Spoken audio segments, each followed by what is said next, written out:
Let's get you more details. We're joined now by ENCA's business anchor, Devin Morgan. And of course, this plunge was expected, but it does confirm a dreadful picture of the economy and jobs going forward, Devin. Yes, it does. I mean, so this index came up or started in 1985. So since its inception 35 years ago, this is the lowest it's ever been. That graphic will tell you what happened in the COVID-19 period.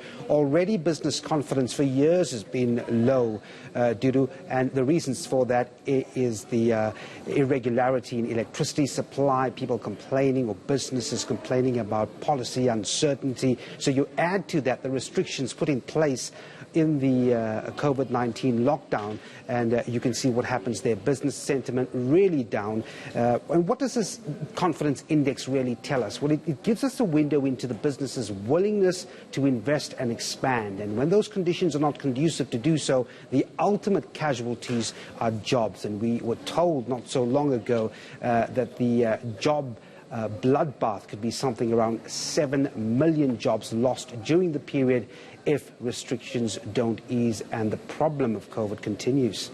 And this report coming as businesses are pleading for an easing of lockdown restrictions for certain businesses to operate. Yeah, what they're essentially saying, I mean, Business for South Africa in particular, saying that, look, we've got to accelerate the phase-in approach of actually getting business activity undergoing. They're not too happy about the fact that business hasn't been one of the main consultants in actually putting the policy forward. What they are saying is that, indeed, the safe return to work can be achieved if people or businesses abide by hygiene, mask usage, social distancing protocols. If we do not do that and accelerate the return to economic activity, hardship, hunger, desperation, they say, will continue. Here's the CEO, Mike Anderson, of the National Small Business Chamber on where things are at the moment. Is there anything particularly different? Big problem here is the uncertainty, the confusion that's been relayed. Because at the end of the day, small businesses, if they cannot open now, they don't quite know how long this is going to last for, and they don't have any resources left. They cannot access funding. Only 6% of those applied for funding, which 53%, 6% have received funding. And of course, we're getting thousands and thousands of emails from all over the country where the position is dire and the situation is poor. So we've got to speed up the economy. The experts are saying we've got to speed up the economy. We've got to bring the economy back to life. 2/3 of our working population work in a small business. It's the mainstay of our economy. It's the engine of our society.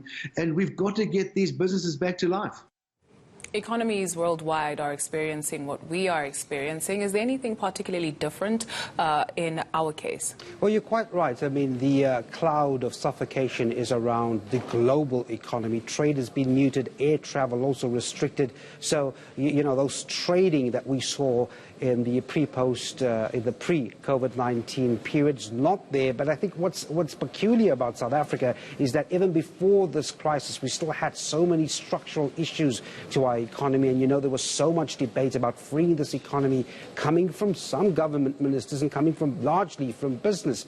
So the difference being is that as we emerge out of COVID-19, we've got to put those conducive conditions in terms of the structure of the economy in place so that businesses can then return to an environment where policy is certain. For example, we've got good electricity supply and we've got our infrastructure in order. If that sort of pre-COVID circumstances don't change, I'm afraid we're in for a very nasty future on the business front.